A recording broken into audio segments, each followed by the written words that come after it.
came to Aindra Prabhu like to say goodbye, that he was leaving. And Aindra said, he said, "Have you cried yet?" And my friend said, "Oh no, Prabhu, I didn't cry."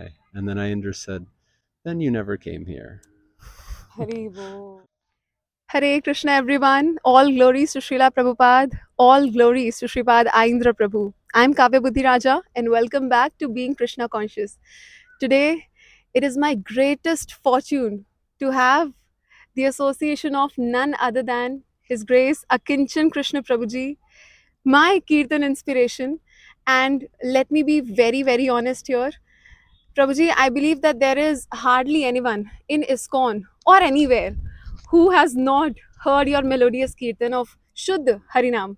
Thank you very much, Prabhuji, that you have been serving our community very lovingly since decades now. And thank you for kindly agreeing to spend your precious Vrindavan afternoon here with us. So, with your permission, shall we dive deep into the questions, Prabhuji? Sure, let's start. Thank you, Prabhuji. Prabhuji, my first question is about your life as to how you came into Krishna consciousness. As a teenager, I was very interested in spiritual ideas, spiritual practices, meditation, Right. Eastern philosophy. That was very interesting for me. I did feel a type of dissatisfaction with the materialistic kind of godless lifestyle that most people were living around me. I was looking for something more. Okay. And I came in contact with Srila Prabhupada's books as a teenager. Right. And I think I was very drawn to that, very interested. And so that started my inquiry into Krishna consciousness. After some time, I was able to associate with devotees, attend temple programs, and so it started there. So, Prabhuji, how did you come in contact with the devotees, and was it like the New York temple? And how was it like? Hmm. Well, my best friend from high school, he Mhm. purchased a book from a book distributor in New York City. Okay. And then I was at my friend's house. It was a book called A Second Chance, the story of a Jamil. Yes. And in those years, I had decided that I would not take any intoxication, and I had decided, no meat, fish, eggs, Mm. and when I read about the devotional lifestyle that devotees follow, the four regulative Yes. principles, that was very interesting, very intriguing to me, because Mm. the mainstream religions that are there in America, no one is thinking like that. Absolutely. You don't see that religious people are renouncing intoxication, renouncing meat, renouncing, the other regular principles, Yes. gambling and illicit sex. Yes. And I really appreciated that, and thought I was very drawn to kind of living or trying to live at those higher standards. So that was a very attractive point. Many points of philosophy were also very attractive to me. So yeah, getting that book was a very important starting point. From that, I think I started some conversations with devotees. It was like kind of before the internet age, so I was writing handwritten letters to a devotee at the New York Temple for some years, actually, asking questions, and they would respond. I was a little young when I first became interested in Krishna consciousness to be able to go to the temple. It was like a little distance, and just with my age. But when I was 17, that's when I first started attending the temple programs. 17. That's actually a very young age for a regular American youngster. Yeah, yeah, that's true. It's a little young, I guess. So, Prabhuji, your journey has actually been quite inspirational, as in the environment that you grew in and how you came in contact with the devotees and ultimately moved to Sridham Vrindavan. Hmm. And I believe that the journey has been magnanimous. Prabhuji, how was your first meeting like when you met Sripad Aindra Prabhu? Hmm. The first time I saw Aindra Prabhu, he was leading kirtan in the Okay. temple. I've told the story in different places, but it was just before Kartik in 1998, and it was my first time actually coming into the temple room, the Krishna Balaram temple room, And Aindra Prabhu was there in the kirtan party, leading the kirtan. Um, it was very, very remarkable. Everything about him, um, his whole he had a beard grown out, and he had his hair because he was following Chaturmasya, and I think he had ankle bells on by his feet, and he would use that to keep time.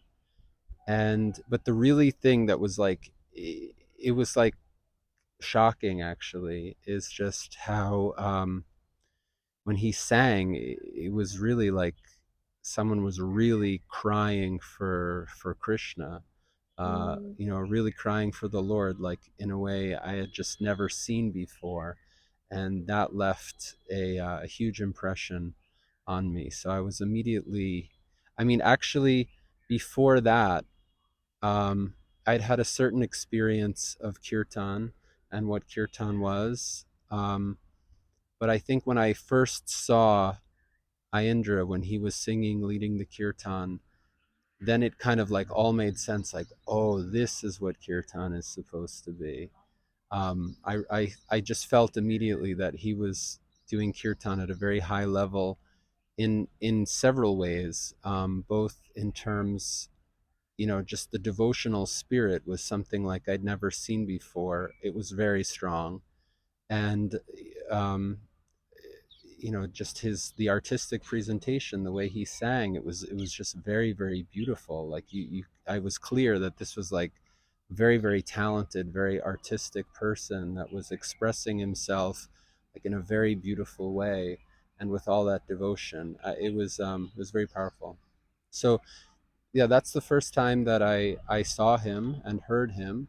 I had a couple of other experiences, and then anyway, through the kindness of some nice devotees, I met him some short time later. Prabhuji, to be honest, I have never been fortunate enough to be able to sit in Prabhu's Kirtans, because when I got to know about him, by then Prabhu had already ended his pastimes here Mm. and went to his Nitya Leela of doing Harinam Sankirtan for Shri Shri Radhe Krishna. But hearing you, this has actually increased my utkantha or my eagerness to go home and again just, plug into Vrindavan mellows and prayers to the dust of Braja once Mm. again and just, delve deep into them. Mm. Prabhu, one important thing that you mentioned and which I cannot help but ponder upon is the fact that he, as if he was crying, or that genuine crying prayer while Mm. he was singing. So what exactly do you mean by that? How was he crying? Like, was it his purity, or what exactly was it, Prabhuji? Mm. I guess part of our journey in Krishna consciousness is really trying to figure that out, trying to find that ourselves. Um, one of the very important lessons that I got from Mahendra Prabhu was that purity is the force. And as long as anyone will have any type of ulterior motives, as long as one has any contamination of, lust, greed, anger, envy, pride, hatred, all those kinds of negative materialistic qualities, um, any types of ulterior motives, any types of material desires, sinful life, or even just subtle, uh, just things in the mind that are contrary to pure devotional principles. As long as one has any type of contamination Hmm. like that, then one won't be able to chant Harinam, call out Yes. to the Lord like in the most genuine, purest, most sincere way. My understanding of Ayendra Prabhu is, we read about it in the books, what it means to become self-realized, what it means to attain, the highest levels of Krishna consciousness. Ayendra was a very exceptionally advanced devotee, um, and so, he is someone that really was free from material contamination. Yes. And so it was, so watching him, express himself in kirtan or in other types of service, was really like witnessing pure devotion. Like this what it means to be a pure devotee. It's all right. That's my humble feeling and opinion and perception of him. Yes, Prabhuji, a very important point highlighted by you, that in order to be able to chant the Shuddhanam, we need to get rid of all those material contaminations and all those material desires, which Srila Prabhupada very beautifully calls as Anya Abhilashita Shunyam. So, Prabhuji, could you kindly walk us through your personal interactions with Sripad Aindra Prabhu? Well, that is something I could talk about for quite some time. There was once when we were in Dwarkanath Prabhu's internet shop. Okay. Dwarkanath was a very wonderful devotee that Ayendra had a loving relationship with. And there were some senior devotees there, some disciples of Srila Prabhupada, and one especially was talking about offenses to the holy dham. There's Okay. different types of offenses to the holy dham, including uh, doing business in the dham, Hmm. harming any of the living entities of the dham. Yes. And so there was like a nice discussion about those different offenses. And then when that devotee, when he finished speaking, then Ayendra, he said, actually the greatest offense to Vrindavan is to leave Vrindavan after one has attained Vrindavan. The only way it may not be considered as an offense is if one will leave Vrindavan for the purpose of preaching the glories of Vrindavan. Jai. Like Srila Prabhupada was a resident here for so many years, and he gave Vrindavan to the whole world. Yes. So that will not be an offense, but otherwise, the greatest offense is to leave. That was one beautiful comment he made. A friend of mine came to Vrindavan for some time, and then he came to Ayendra Prabhu like to say goodbye, that he was leaving. Mm-hmm. And Ayendra said, he said, "Have you cried yet?" And my friend said, "Oh no, Prabhu, I didn't cry." And then Ayendra said, "Then you never came here." Hari Bol. We were part of a book project, the biography of Ayendra Prabhu. You can read so many stories there. Once Ayendra Prabhu, he told me, he said, "We can never be proud that we are good musicians." He said, "Compared to the best musicians in this world, we're nothing. And the best musicians in this world are nothing compared to the musicians in the heavenly planets. And the musicians in the heavenly planets are nothing compared to Lord Shiva. And even the musicianship that is there in Vaikuntha, and the greatest musicianship is there in Vrindavan, in Goloka Mm-hmm. Vrindavan, and the gopis are the greatest musicians of all. He said, so we can never be proud that we are good musicians. Anyway, he knew that I had like a little bit of a musical background, and so probably he wanted to say that to me. That's such a sweet introduction, Prabhuji. So, Prabhuji, the last pastime that you kindly mentioned was pertaining if one believes oneself to be a musician or having certain, musical abilities or skills. However, we see that there are so many youngsters today who say that we are the followers of Sripad Aindra Prabhu and who focus more on doing Nam Sankirtan but are not really focused, or they're not really giving that much importance to Nam Jap. So, would you please kindly throw some light on that and some message for the youngsters? Yeah, there's a story I told at some point that I'd heard from another devotee. Someone asked Ayendra something like this. He said, "There's many young devotees. They're not into japa. They're just into Hmm. kirtan. They say we're Yes. following Ayendra. We just like kirtan, and I don't, and so they don't chant so much japa." Hmm. And so Ayendra immediately said to this devotee, he said, "You know me better than that. I never preach such nonsense. I'm chanting 116 rounds every day. If someone wants to talk about being my follower, at least they can chant their 16 rounds a day." I would say that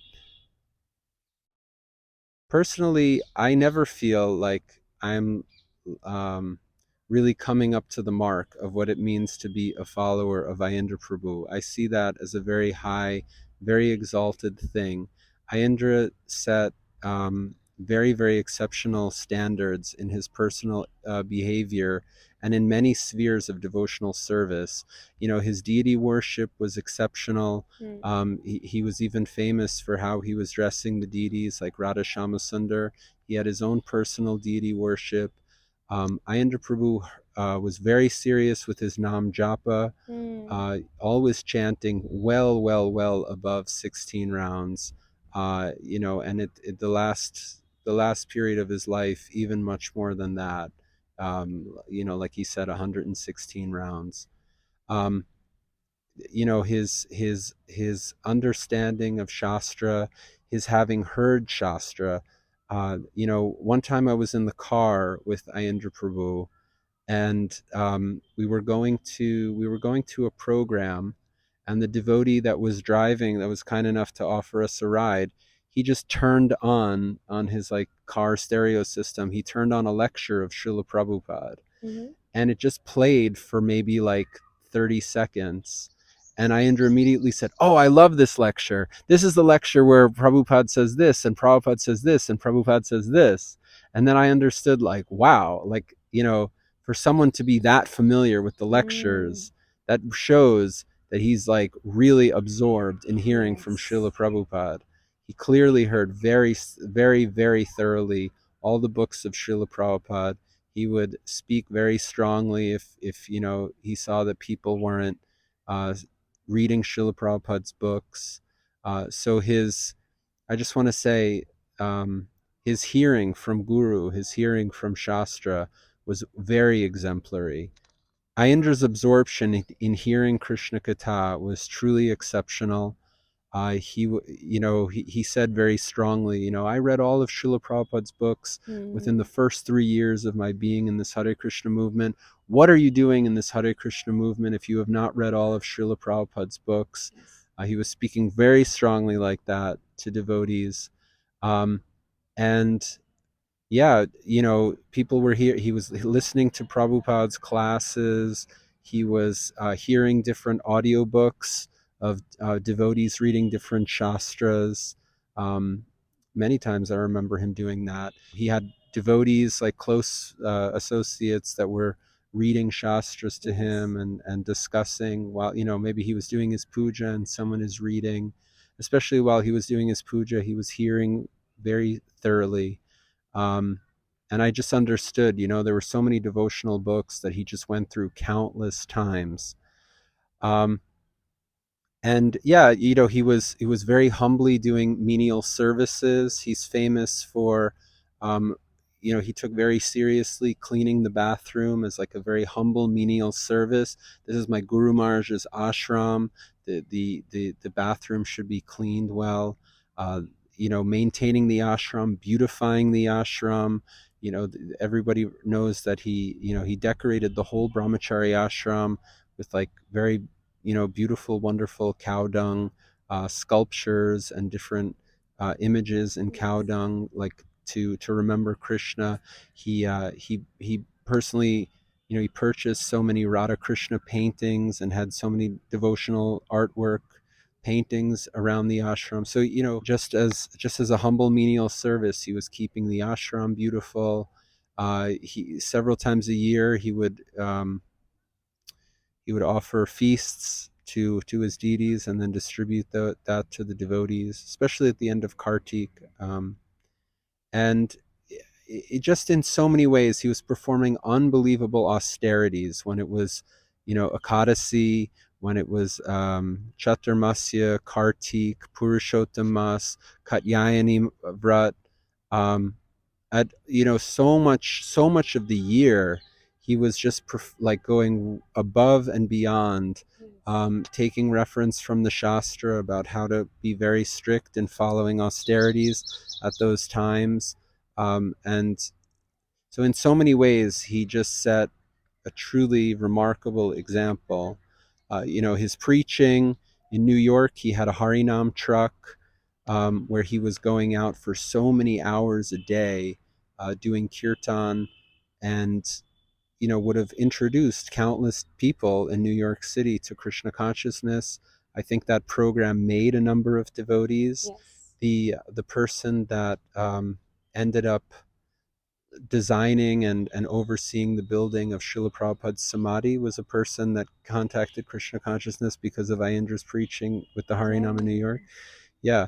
And and then here with his 24-hour kirtan, generally in ISKCON, we think that preaching means being on planes and flying all over the world and attending different programs here and there.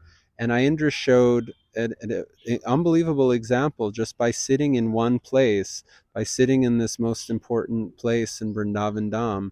He called it his Sankirtan spot, the Krishna Balaram temple. Just by doing Sankirtan there, meeting devotees, preaching to them, speaking to them, showing a truly one of a kind, exceptional example in his personal conduct. He really preached to the whole world. So, what does it mean to follow Ayendra Prabhu? He is a enormous, unending study of incredible Vaishnav qualities. And I would never want to be so proud to think like I'm following him. Just very humbly, I want to try to start you know working on some of the instructions that he gave, but I could never feel too proud that I'm Indra's follower. Definitely I don't have leeway that I can compromise on devotional principles, like I'm not chanting my japa and then I think I'm Indra's follower, because that's exactly the opposite of Yes. what he's showing. He's showing, he's setting uh, extremely high standards just in every field, in every sphere. Everything he did, he was so talented. It just did everything in such a beautiful way, just full of life, full of energy, full of enthusiasm, ready to give up eating, ready to give up sleeping to do his service. Uh, you know, in so many ways, he's manifesting so many incredible qualities that I feel personally they're very, very far away from me. Is that okay? Prabhuji, that's just your humility, I would say. Dear devotees, No, it's not. if I honestly had to refer to one personality as to who he really is a follower of Sripad Aindra Prabhu, that would be you, Prabhuji. That's really too much to say. I don't accept that at all. It's not like that. It's not like that. There's many people are doing very, very beautiful services, a million times better than me. Actually, I can't do very much. I have very little power, very little shakti. I like it's actually painful to hear you say something like that. Prabhuji, my last question would be, Mm, hearing from you so much about Sripad Aindra Prabhu is actually, it has actually filled my heart with even more respect for Sripad Aindra Prabhu. My last mm, question is, how can we please him? How can we serve him? mm. There's one thing that's one great mercy is that there's a lot of things you can hear from him. You can look him up on YouTube, or there's different places where you can find so many recordings. I think we must have over 200 hours of him giving class, speaking to people, room conversations, preaching. So it's not a mystery. You can hear from him directly. I think that would be much more powerful than anything that I could possibly try to say. Um, how to please Ayendra Prabhu. It's the same as how to please Srila Prabhupada, how to please our acharyas, how to please Guru and Krishna. We want to embrace pure devotional principles. We want to serve the mission of Srila Prabhupada, of Chaitanya Mahaprabhu. We want to continue to refine our approach to Krishna consciousness, to try to improve ourselves, to attain like a higher standard of purity. Like you were asking before about, the substance versus the form. Yes. So Ayendra Prabhu was preaching so much that real Sankirtan means Shuddhanam, and Shuddhanam means that someone has to come to the self-realized platform, and so many of us that may be quite far away, and so we should not be satisfied with a just a superficial approach to Krishna consciousness. We should always be striving to make improvements, to come to a higher standard of serving, a higher standard of chanting. um, his preaching was really trying to help devotees, to come to a higher level of Krishna consciousness. You can say that a lot of his preaching was focused on, devotees that are already somewhat established and somewhat mature in Krishna consciousness. He wanted to help them understand how to remove obstacles from their paths so that they can come even to the highest standards of Krishna consciousness. There's many great resources that one can utilize to hear more from Aindra Prabhu, to kind of get to know him. There's clearly countless recordings of him leading kirtan. There's so many recordings of him speaking. There's his personal book, which is somewhat a confidential subject, but it's not that we should never hope to go through that. And now there's a book about Aindra Prabhu. So I would just want to encourage devotees that try to take advantage of those resources. They're very nourishing. Indeed, Prabhuji, it was amazing to hear you speaking on Sripad Aindra Prabhu, who is undoubtedly Nitya Siddha Vaishnava. And once again, Prabhuji, I am extremely, extremely thankful to you for kindly giving your wonderful and precious insights and sharing them with all of us and giving us this nectar of the pastimes of Sripad Aindra Prabhu. Thank you very, very much, Prabhuji, once again. Let us all hope to actually take advantage of all those resources as Prabhuji has so kindly and mercifully mentioned. Thank you, Prabhuji. Thank you. Hare Krishna, Hare Prabhuji. Krishna. Hare Krishna.